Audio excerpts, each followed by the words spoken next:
Good evening to our Semester at Sea community with us today for the latest installment of our Wavelengths Alumni series. This series started in April as a way to cultivate joy and strengthen our community during these very uncertain times, while sharing the many talents of our alumni around the globe.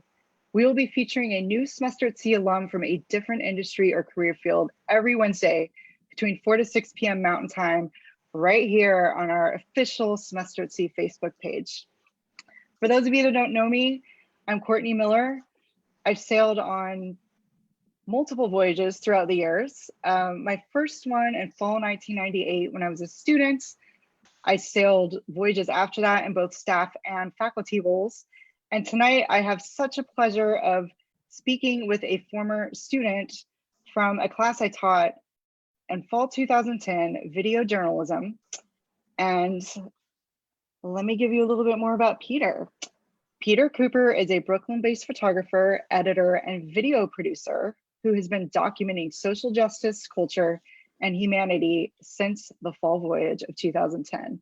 His photographs have been published in the New York Times, Forbes, Salon, Harlem Community News, Hyper Allergic, and the Uptown Collective. In 2016, the National Black Theater featured his debut photo exhibit of street portraits, celebrating joy in the Black community as part of the Alchemy of Joy. Peter Cooper, thank you for joining us tonight. And just to start out, as I always like to say, Semester at Sea finds us, we don't find it. So how did Semester at Sea find you? Yeah, thank you so much, Courtney. And thank you to Semester at Sea for providing this opportunity. It's been 10 years, which has been incredible to reflect on that time. So I was in college and I knew I always wanted to study abroad because I've always been interested in traveling, and I've been traveling since I was a little kid. But a friend of mine did the voyage and he told me about it, and I was fascinated with the opportunity to go to various places and get these snippets of life. And so that's how it found me. And I jumped at the opportunity. What was it that interested you about going to different countries and not just kind of staying in one city or one country? I was just drawn to experiencing a lot of different cultures. By that time in college, I sort of had an idea what I wanted to do in terms of a major, but I had two minors. I didn't really have a concrete plan of exactly what my life was looking like. So I figured, well, Semester at Sea, it will give me a taste of a lot of different things. And I had never heard of this before. So yeah, just that possibility to jump on something where I would get a little flavor, it seemed unreal. And I was reading through my journal. I kept a blog throughout the experience. I was reading through that today just to reflect. And there were so many times during those journal entries where I was just pinching myself. I was like, this can't be real. Even while on the ship and going through various countries. I mean, it was such a unique, incredible experience. So yeah, just had to do it. I remember you telling me there was a story, you were with your mom in Staples, and if you could speak to some of the considerations that you and your family kind of had to talk about for you to take this journey. And I heard there was this very demanding professor that required that you purchase a flip camera. For those of you who might not even have been born yet, there were these things called flip cameras that seemed really super cool in 2010. Yeah. So could you take us back to that conversation? Yeah, so my mom is so supportive, and she's always been an advocate for me in following my dreams and passions. And Semester at Sea, it was pretty expensive, and we're in Staples, and I was going through the syllabus of requirements of what I needed. And for your class, we needed this flip camera, which was super cool. It plugged directly into a computer through USB. But we're in the aisle and the flip camera was $100. And I just remember telling my mom, this is too much. I'm just gonna drop the class. But she was like, no, if we're getting you this camera, you're gonna take this class.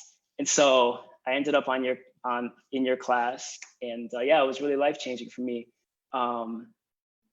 Yeah, I mean, I could talk a little bit about a little bit more about your class if you want right now. Yeah, that's great. I was going to segue into Cool. that. And for those of you that are just tuning in, Peter was a student in a video journalism course that I taught aboard the Fall 10 voyage, just for some color. Yeah, I mean, so video journalism, it was completely new to me.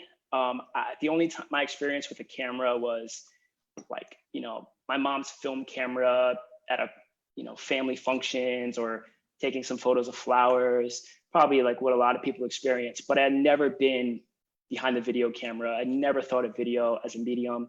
And being involved with your class, learning the basics of audio production and interviewing people, listening to their stories, editing those, starting with the audio, and then building up to the video components, it just meshed a lot of what I was interested in, from creativity to talking to people, to then being artistic on the back end and sort of having that solo experience to like be a little meditative, and then sharing that with people. So your class was that introduction. And I remember at the end of it, I was working on a project with your fancy DSLR with the whole class.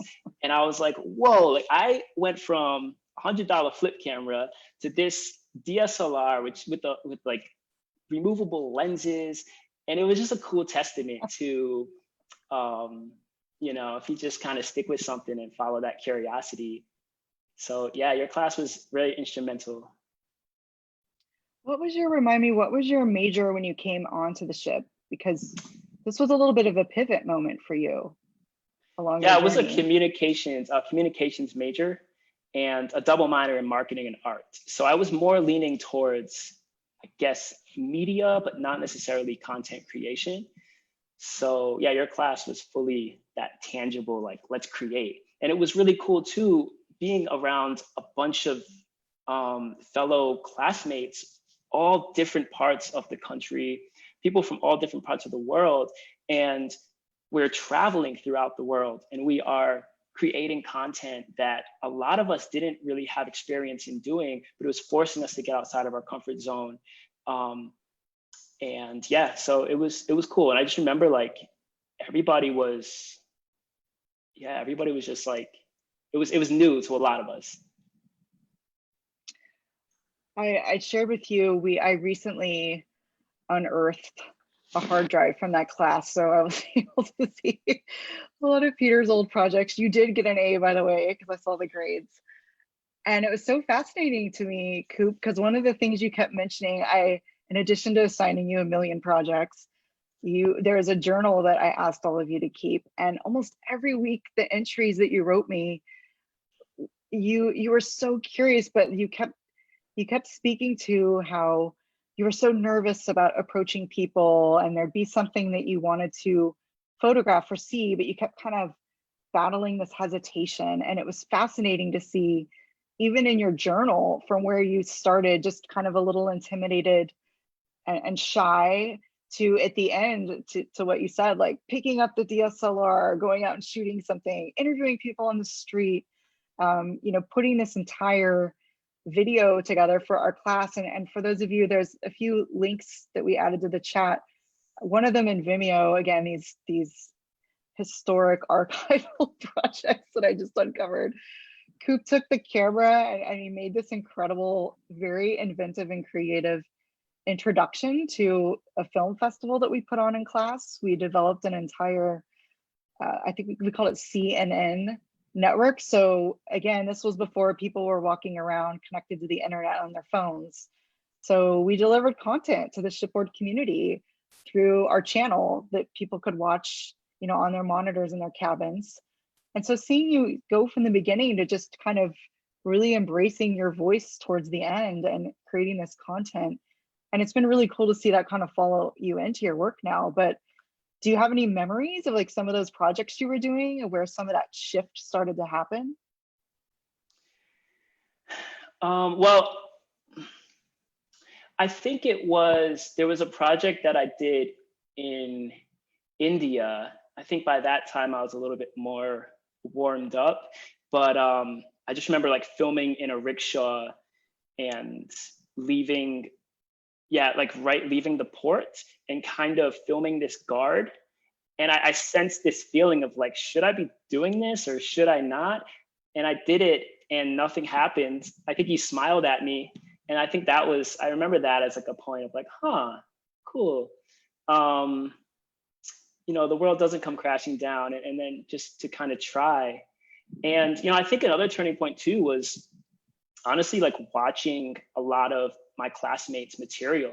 And I remember these kind of snippets of pieces and thinking like, whoa, like you created that, or you approached it this way, or like, so that was nice too. And then, yeah, in terms of like reaching out to people, we did this piece, it was a man on the street piece where we'd go up to people and talk to them. And I think our final project with the group was about Obama. So it's kind of interesting how we're coming up to an election point. But we were asking people, and we were traveling during Obama's administration. So that's a whole nother situation. But we were asking people about what they thought of him. And it was really cool to hear people's perspectives all throughout the world on Obama. And like, I had a few of those clips, but then other people in my group had other clips. So it was nice to see, oh, like, well, you got this guy on the Great Wall and he's doing like this Michael Jackson thing. And like, so it was nice to see, and it was really reassuring. Yeah. And then you were also really encouraging, which was great. Oh, thank you. I did find that project and I just threw it up on YouTube. So there is a link to that in the chat if anybody wants to check it out. And it's interesting too, because if you remember, the theme of that voyage was globalization. Mm-hmm. So kind of thinking about that lens of, what it was like to be an American at that time and the places we were traveling. And that was certainly kind of coming through as you were finding your own voice and sharing what that meant to be both, an active participant and an observer of telling other people's stories. Yeah. And I mean, I'm curious from your perspective, like, how did you approach it by entering, this classroom with this syllabus and this idea, and then having to nurture students from all over the world with creativity? How did you approach that? Yeah, thanks for the question. I'll answer it in two parts. I would say kind of the nerdy academic approach, if there's any other faculty watching, from a curriculum development standpoint, it was quite a challenge on many fronts. There's a reason why it was the first video journalism course we ever taught on the ship, because you got to get pretty scrappy on the ship. There's no tech support. You can't run to Sammy's camera. We were really mindful of, to your point earlier, that the social economic impact. So I wanted to find something, the lowest bar to entry I could find, that I felt like everybody could come to class with a device and we could create content. At that time, things weren't quite as cloud-based as they are now, but even just finding ways to support software, because you probably don't remember this, but I do. Like, I didn't set what you guys came with. So all of you guys were editing on different software. So I was on my own, I was supporting iMovie, Final Cut, really early versions of Premiere, which is funny because I work for Adobe now. And then in addition to thinking about, how do you create curriculum? Because there were some folks that had no media background, and then there were other students that were pretty far along and film or broadcast majors. So finding curriculum that will work for everybody. And students coming from different backgrounds, because there was students from community colleges, students from Ivy League schools. We had lifelong learners that audited our class, but did all the projects along with us. I don't know if you remember Sally. I do, yeah. She did, yeah. It was such a melting pot. And looking back, semester C, it's so pivotal, I think, in all of our lives. When I think about it from a career perspective, because I'd actually been on the ship for a few years at that point. I'm not going to go into those weeds, but I didn't live anywhere but the MV Explorer for really all of the recession. And that was kind of at the end of that time. And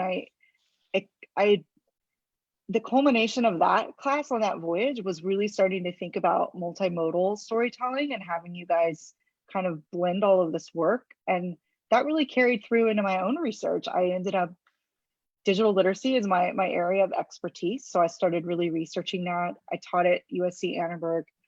after my time there. And that's really what led me into this whole new career at Adobe, working with education strategy and digital literacy. And so, I mean, that class kind of informed my own career as well, like based on what you guys were doing. Yeah, that's so cool. It's this like pivotal jumping off point. I mean, I guess it like existentially, we could say that about any point in life. You know, I wouldn't be where I am today if it wasn't for where I was. But I mean, the ship was just incredible. I mean, and for those who don't know, so we didn't used to call it. So it was a converted ship, but it wasn't. I mean, we had. I'm just trying to think of how would you describe the ship? Is this a rhetorical question or a real one? No, like a real. I mean, I guess for me, like I had never been on a ship, so I didn't know if I was going to be seasick. I also had never seen a ship this size. There was a library. There was, you know, a converted student union. There was, I mean, there was a pool. There was like we would eat breakfast out in the morning times. Like it was everything that you needed. And I just remember being flawed by everything.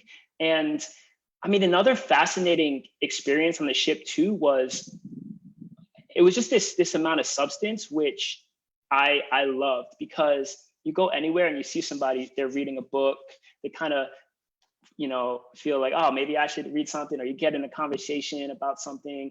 We also had incredible faculty staff. You mentioned lifelong learners who were there just to audit the classes. They weren't getting credit. And then we had like Archbishop Desmond Tutu, who was on our voyage the whole time. Yes. And it was incredible. Like I was reading through some of my some of my blog posts this morning, and it's just like so phenomenal that he was there, just to have that presence and, you know, that supporter of youth. I remember he had about an hour and like 40-minute conversation with the whole ship. And he had this quote of, it was like, continue to be idealistic, dream, dream, dream the craziest dreams, for often the craziest ones are God's dreams. And like, you know, creating in an environment of that and having that be like the tailwind behind, it was phenomenal. And you had a pretty intimate experience with Archbishop Tutu on that voyage in South Africa. If you want to speak about that.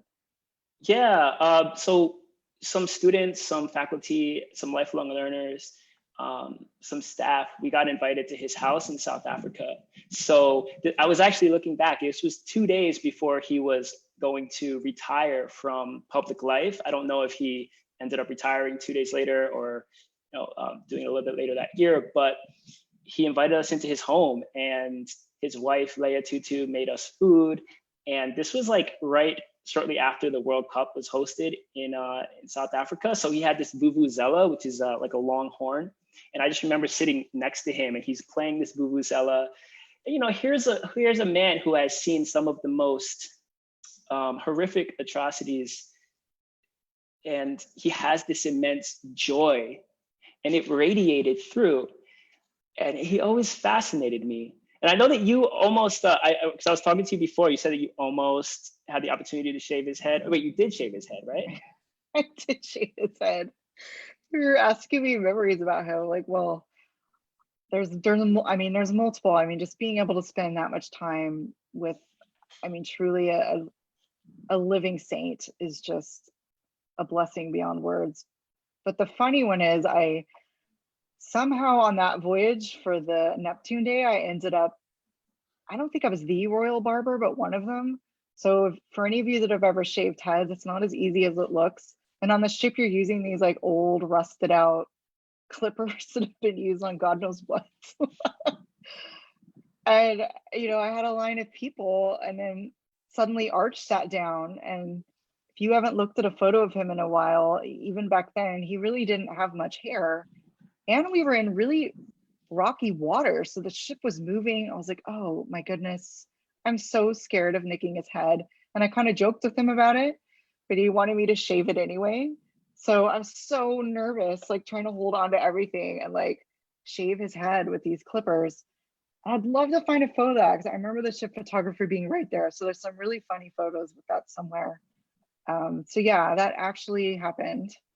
It's one of those things too, I feel like whenever I'm doing icebreakers or I'm in one, like the two truths and a lie, I feel like Semester at Sea gives you so many nuggets because I'm like, so many of these little stories sound so unbelievable. And so I've actually used that one a Yeah, few times in that game.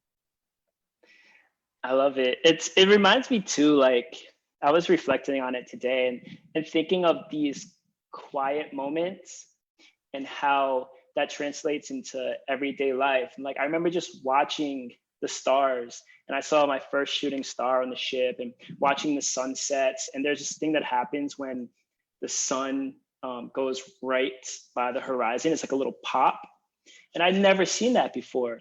And you know, I mean, I live in New York, so I can't even see the horizon. And just, you know, experiencing those simple pleasures. And I mean, even waking up and seeing Archbishop Desmond Tutu like eating breakfast and like, oh, he eats too, like, wow. And you know, I think for some advice I was thinking of for future semester at sea goers and just anybody who is traveling. So I have a really good friend, Brandy, from the ship, and during the middle of the voyage, I think it's probably natural to just get overwhelmed. There's so many options, things to do and places to go. And I was just like, I don't know where to go, what to do. And she said, Coop, like everywhere I go is somewhere I've never been. And that always stuck with me because it's like, whoa, so I can just sit in this port in Ghana and that I've never been there. So just enjoying like the simple pleasures of life. And I think a lot of times like those are the moments that we remember. Like you know, instead of what's the itinerary, like where did I go, what museum did I see, what, you know, it's kind of like those moments of, oh, I saw, you know, I experienced that simple joy. And I think that that was something that really resonated with me and stuck with me, and in turn has also really helped me with my creative endeavors. Yeah, and I know we touched on this last week when we were chatting, but it's not lost on me too that we're sort of in that place again of this isolation. And for me, and I'm sure there's a lot of other alumni out there, I've been thinking so much about the ship because as I'm sheltering in place, it sort of feels like being in your cabin again and just leaning back into your point to those small moments of joy. And those are always here, you know, the trees, the birds. I mean, I know on the ship it was like looking at the water, just seeing people around, and the way that we would spend so much time with so much meaning without, at that time we really didn't have a lot of technology or all of these distractions, and there was such joy in those moments. And I do feel like all that time on the ship in some ways also prepared me for this chapter in my life, because it's learning how to just settle and be okay with everything that's around you. And I feel like the ship is so graceful in that way. And you know, over the years, sometimes, you know, the ship as an alum could be not always the easiest thing to talk about. I mean, how do you just drop in the middle of a conversation like, oh, I traveled around the planet and went to 10 different countries in one semester? But when people start asking about the travel, I think something I always reflect on it really is the ship and the people. Not that the traveling and all that isn't a huge part of it and finding our voice and exploring, but those moments on the ship, and to answer your question from before, I mean the ship, I know there's that idea, the academical village, but it really truly is this unique thing where people come from all over the world. There again, like I said, I really believe the ship finds us. So there's this thing, this system of these values, these things that we all have in common, and we all come together. And even though we're from different walks of life, it's like we all come together for that one moment of time, and we just have this incredibly unique and profound experience. And for me, over the years, like that's the thing that just always stays with me. I mean, sometimes I'll forget like what country I was in, where I was. It won't be till I see a photo that I even remember being there, but I will never forget what it's like to live on that ship. And that's so priceless. And that's such a unique thing about this program. Because even people I've met that, you know, travel, all over the world. They didn't live on a ship in our community. Mhm.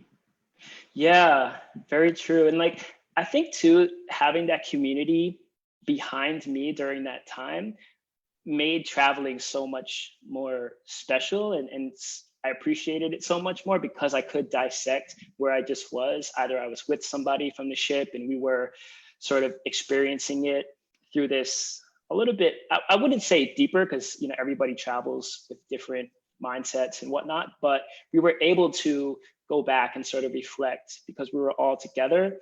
And we were also, before each port, we were learning about the country.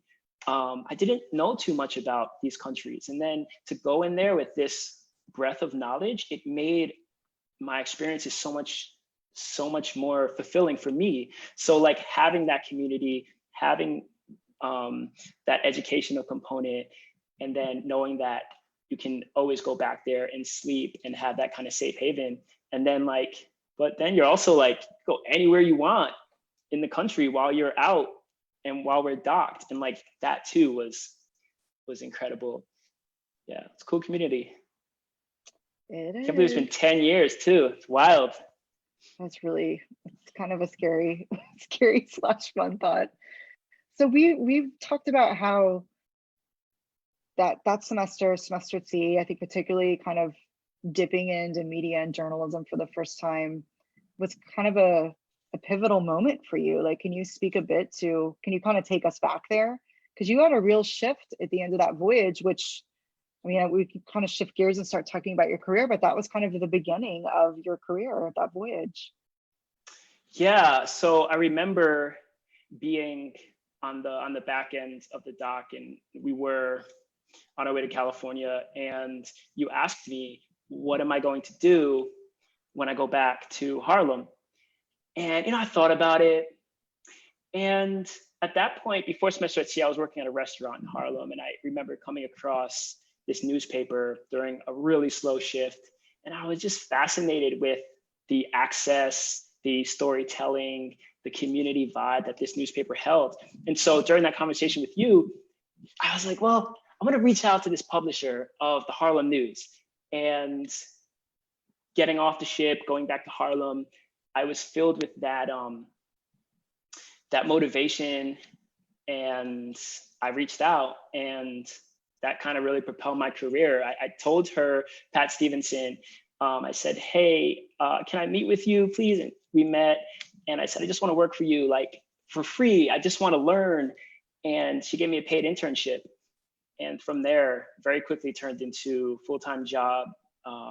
Started as a journalist, then a photojournalist, then I was doing videos, then I was publisher's assistant, and then it just kind of propelled me into other aspects and other companies. And then now I do video full-time, and then I also do photography. So it was really a turning point. And I think you asking me that question of like, what am I going to do? It was, yeah, I always look back on that. And I was like, that was such a cool, pivotal moment. Yeah. So and I mean, just thinking about that voyage, like I said, you started off getting on the ship, having so much trepidation around even picking up a camera and shooting anything in your voice, and then cut to, I mean, 10 years is really not that much time to have developed the level of career you have. And you've been published in the New York Times. There's currently billboards all over LA right now with his image. It's pretty incredible, like what you've done since disembarking. So I was hoping, I know you kind of curated a collection of images for us. I was hoping we could take a look at some of those so folks that are following along can kind of see his work and his trajectory, because it's really quite impressive. Yeah, let me just get this set up. Okay. All right, so you can see this, right? Mm-hmm. So this was the ship. This must have have been. been. I'm like, nobody's wearing masks and are too close together. I know. So this is me right here.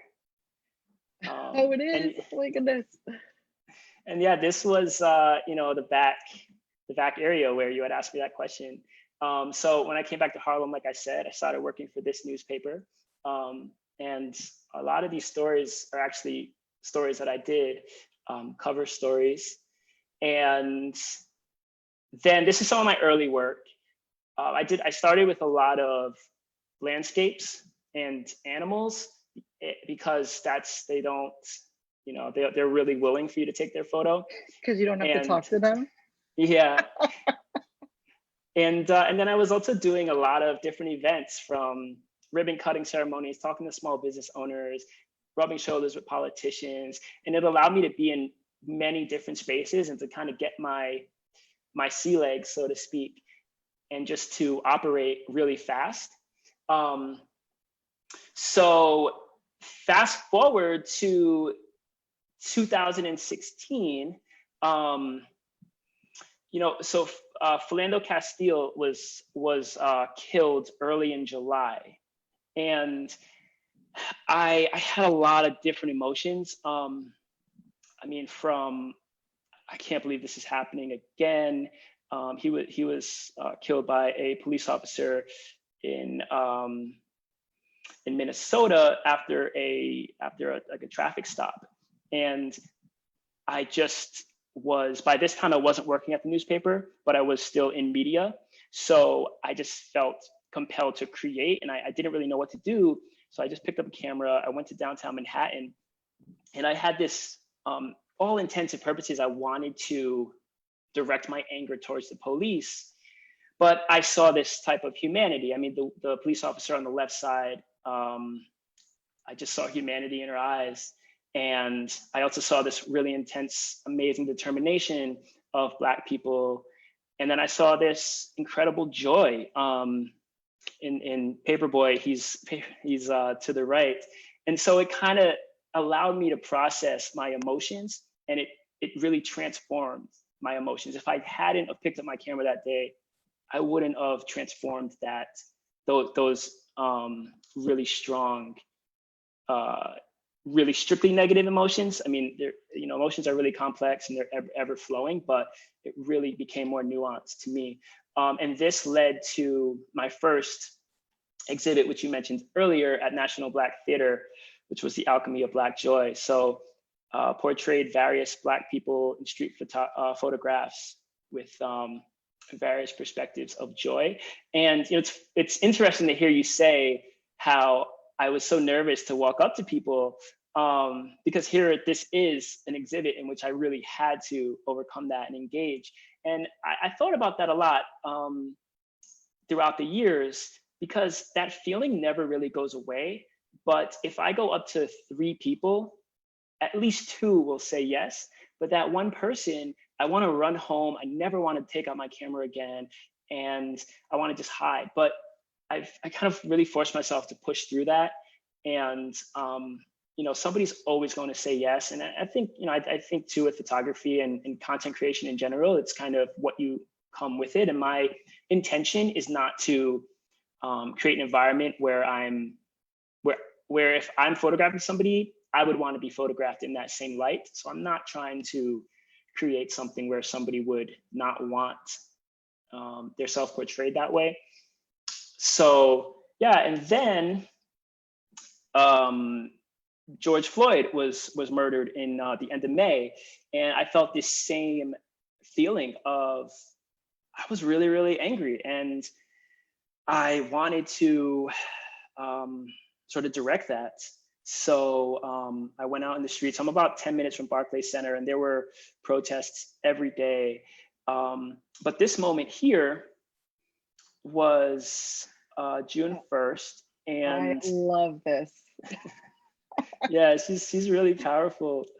And there's a protesters behind her, and she was saging. She has sage in her hand. She was saging the protesters, and then she turned, and I'm facing her, so I didn't really see what she was looking at, but she's looking at police, and she says something along the lines of, "You all need cleansing too."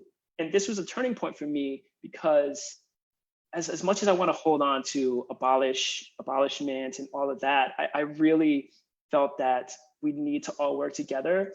And this just kind of broke through for me, that we're all human and we're not separate. And for her to cleanse them in this way, it kind of opened up a way for me to think of radical transformation that is possible.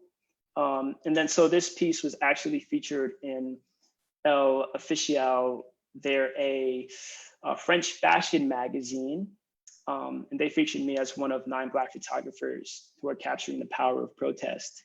So I feel like that pivot too, like in the when I've looked at this image and you've told me the story of kind of moving from that rage to like finding these ways that we all connect. I mean, it really, I feel like there's such a parallel there going back to our voyage as well, and thinking of, you know, the Archbishop and Ubuntu. I mean, I know it's something we hear a lot and kind of semester at sea lingo, but like when you really reflect on the depths of what that means, I mean, it's just so powerful. And it's, I just love hearing it. I mean, you really kind of leaned back into that to kind of navigate your way through this really challenging time.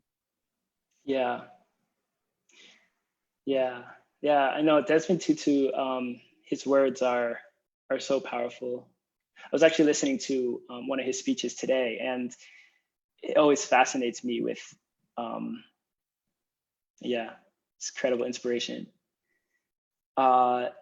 This photo was taken at George Floyd's memorial service in Brooklyn.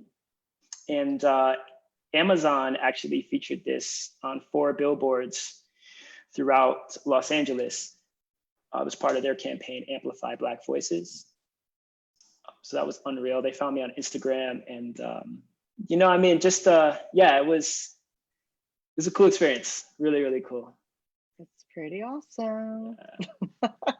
And then this too, like, so my training at the Harlem News, it taught me to cover a scene in various ways. So just for, you know, anybody who's out there aspiring, or you know, whatnot, covering events, I always think of it as, how do I capture as many different perspectives? So this is Terrence Floyd to the left-hand side. That's George Floyd's brother. So obviously he's like a pivotal, you know, he's a pivotal player in this. There's the mayor of New York, de Blasio, and his wife. And then there's some crowd photos. So, you know, I mean, covering it a lot of different perspectives. You know, a lot of newspapers and whatnot, they're going to want to see the crowds. So thinking of that. But however, this was the one that was chosen to represent this movement. And I wasn't the only photographer in this campaign. There were others. But it just made me think of those moments on Semester at Sea where we look at nature and it's so simple, but yet it's so complex, and it does create these really strong sort of timeless experiences. So I do reflect on that a lot, you know, and getting these sort of details that can tell a lot. And I think that did come from Semester at Sea. Yeah. Does that make you think about nature differently from the voyage? All the voyages you've done? Yeah, and it makes me think of, and again, kind of pointing back to some of the very poignant journal entries that you had during your voyage. It's finding that courage to just sit in the moment and just be. Mm-hmm. And I feel like with nature, sometimes like things do move, and I know you've explained that as part of your process of just kind of letting the story come to you, and having the courage just to let the story unfold as it will, instead of always trying to get ahead of it and curate it. And so it's those small moments, it's those even just the gratitude of, I mean, some of the nature that we've seen, you know, there's people that will just never have the opportunity to go there and to physically be in it. And there's, you know, it's something to just be incredibly grateful for. So I do think about that, and the time, and that's what I've been reflecting on recently, because suddenly we are in this moment where, not that there's a million other things going on and it's stressful, but there is that time to take like 500 photos of the flower, because I just want to wait until the bee lands in the exact way I want it to land. Mm-hmm. We kind of have that time again. Yeah, that actually does remind me of this next photo. This was also taken at George Floyd's memorial service in Brooklyn. And here is this woman amongst a sea of people with their phones. And then we see George Floyd's photo right there to the right. And it's kind of this experience of she's fully in this moment. And here he is as well, in an image. But then there's all these people who are looking through their phones. And granted, if it wasn't for a cell phone, George Floyd's murder wouldn't have been captured. So it's incredible.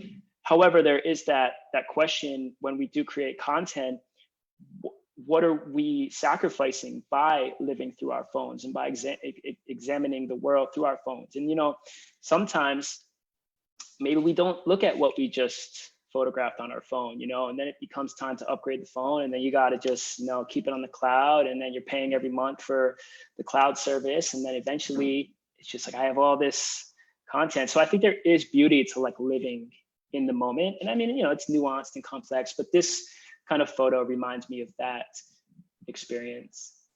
And how do you balance that, Peter, in your own life? Because again, this is the trick of being a content creator, is you do end up spending so much time behind devices and on devices. Mm-hmm. So kind of finding that middle ground of knowing when it's okay to put the camera down and turn it off, knowing that there might be a shot that you have to miss, the FOMO. Yeah, no, it's real. It's difficult. It's challenging. There are times where I feel like I have to photograph, and I was out there every day, and then I kind of had to pull back a little to focus on some other parts of my life, and then ebbing and flowing. But when I have my camera in my hand, there's always that, oh, I want to photograph this, I want to photograph that. But being okay with leaving it at home. I actually took like a kind of a digital detox last weekend, didn't bring my camera. And also I'm reading the autobiography of Gordon Parks right now. And I've been beating myself up this week. So I was like, oh, I haven't been out there this week. I was like, you know what? I'm learning about this incredible photographer and incredible, inspiring person. And I'm like, that's what I'm supposed to be doing right now. And also reflecting on semester at sea and everything. And so I think it's a balance, but I think and look, I've done a lot of bike rides, and I have my camera, I'm biking, I'm photographing, people are with me, but they lose me, I catch up with them. So like I very much get in like work mode and but I'm not covering this for an outlet per se. So I allow really just kind of trust my intuition and flow with it. But it is a challenge. It really is. This next piece is an example of, so to the right-hand side, this was a bike ride. And I'll explain this overall piece, but to the right, I went with a few people, and we were way and back of here. But I had this feeling like, oh, we need to go to the front. Like, I don't know, let's just go. So we went, and I snapped this photo, and this photo actually got circulated through social media a lot. And that was like, I just had to go and get it. And luckily the people I was with, they were cool. They're like, all right, yeah, let's flow. So April 6th, this was during the height of quarantine in New York. Nobody was out. And I felt this urge to just bike up to Times Square and, snap this photo. And so this is a few months apart, but I think it just goes to show, like, we're still in a pandemic, but people are willing to risk getting sick in order to fight for equality and fight against racism. And I did feel compelled to photograph the emptiness, and I'm glad I did, because I don't know if that will happen again. It's very powerful. I guess jumping to this photo, this is one of like my favorite photographs that I've taken during this like last few months. Coop, you're making me crave a Mr. Softy phone. I know, right? Man. Yeah, I really like this photo. I haven't published this one yet on Instagram or anywhere, but for me, it just represents a lot of different layers. Sometimes like I might get a little too existential with reading into things, but I mean, we have the police in the foreground. They're mostly of color. They're wearing masks, so it does hint to this, well, most are wearing masks, but it hints to this pandemic. Then we have the cop who's looking right at me, so that kind of creates a certain type of energy. But then straight through, we have this interracial, possibly friendship, possibly relationship, I don't know. And then there's this hand that happens to be white, and it's giving this kind of chocolate ice cream. And for me, I was talking about this this idea to a friend, and how, you know, throughout this, are we satisfied with just a mural on the street? Are we satisfied with XYZ legislation? And he was like, well, we shouldn't really be satisfied with a piece of the pie when we deserve the whole bakery. And so for me, this huge white ice cream that's like larger than life next to him sort of represents that for me. But you know, it's kind of fun to just dive into some of the meanings of photos. And this was an example of like working the scene, because I passed by here very briefly and I just took one photo, and then I circled back, and then I really kind of tried to work the scene. And by the time I left here, there was a march a little bit further up in Manhattan. I went there, I circled back, and the Mr. Softy was gone. The police were not here, and this moment was to be no more, you know. And then so that kind of reminded me, like, whoa, like following that intuition. And I think for anybody too, who is either you're traveling and you're like, oh, maybe I want to go down this side street, or if you're feeling like I want to talk to this person, or I want to, you know, try to take this photograph, or I want to do this, I think it's just a testament of just do it, because it's not going to be there. Yeah, and there was probably a really short window when you could actually go get a cone from a truck, just during the pandemic, because then things shut back down. So yeah. 100%. And then, so this is just what happened a few weeks later. To the left, Occupy City Hall happened. So it was this example of like joy being this radical sense of protest.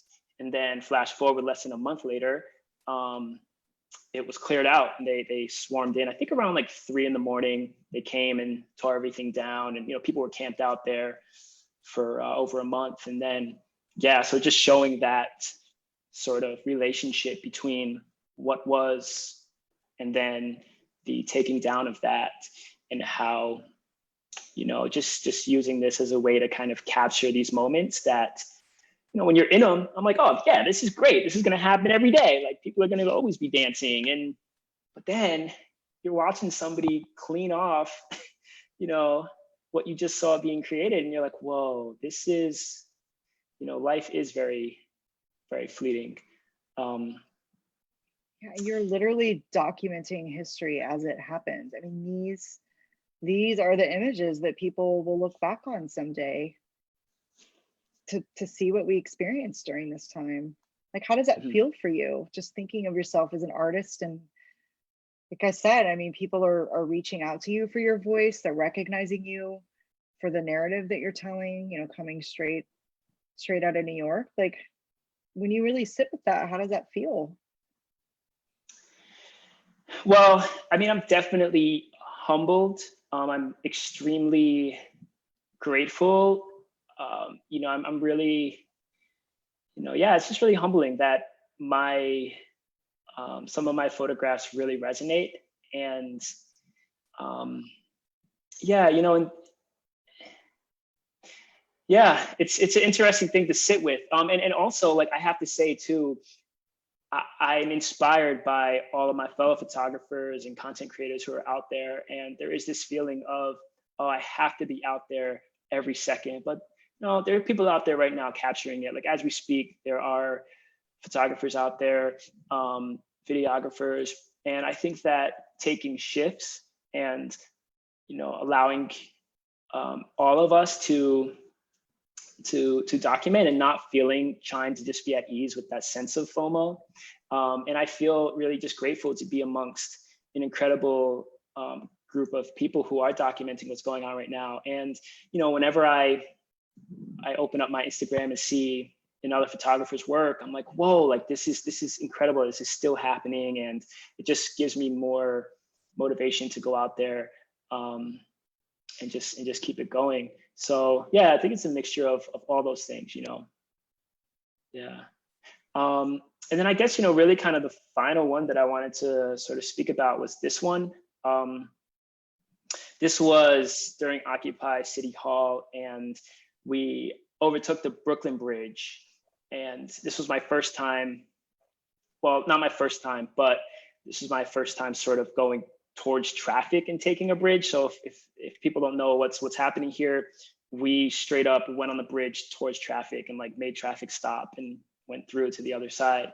And so sometimes what I do is I use a certain lens, which is all manual. It allows me to slow down and really like think about what I'm capturing and how to do it. And so I had this all manual lens here. And this little guy, he jumps up and he has his hand up, and he had it in a fist, and I couldn't quite get it in time because of this all manual situation. But I got this image, and I love it, but I was a little bit, I was telling a friend of mine, like, oh, I wish he was holding the fist. And she interpreted it as he looks like a president, sort of like he's in his motorcade and they're going through and everybody's here just for him. And I love that interpretation. And I mean, that's another cool thing about photography, like everybody feels something different. And so I look at him sort of as this future president. And if this is, and I assume this is his mother or his guardian to the lower right who has the fist up, and everybody else is there to support him. And if this is what we are showing our youth and allowing them to really feel and digest that, it really gives me hope for the future. So yeah, I think that this is a kind of a cool photo that transformed my perspective on certain things. Yeah, I love it. And to your point, I mean, I think there's always the artist's interpretation, and then kind of how it lands. And if you didn't tell me that he had a fist, I never would have known that. And I'm similar to your friend. When you first showed me this image, I loved that contrast, that you see all the fists, and then there's like this image of youth and hope and the next generation of future leaders, and he's waving to everybody, which to me also kind of symbolizes some diplomacy amidst the chaos. It's so powerful. I mean, plus like the color contrast, and obviously you could nerd out on the the details of the image, but it's really powerful when you think of the narrative. And again, just pointing back to this moment that we're living in. I mean, Black Lives Matter, plus a pandemic, just plus. I mean, my goodness, 2020, and you're literally out there on the streets in the thick of it, capturing this. Do you ever face any fear? I mean, as you said, you made a decision along with others to kind of head out into the pandemic, into the streets during a pandemic to shoot, to make sure that was captured. You've been kind of around a lot of violence and the protests. What does that feel like to be out there shooting? Yeah, should I stop screen sharing? Or sure. I mean, I can hold it on for a little longer. Don't you have a last screen that has your? Yeah, I'll go to that. Okay. Okay. I guess to answer your question, yeah, there's a lot of fear. I remember going out to Manhattan when Manhattan was empty and I was scared.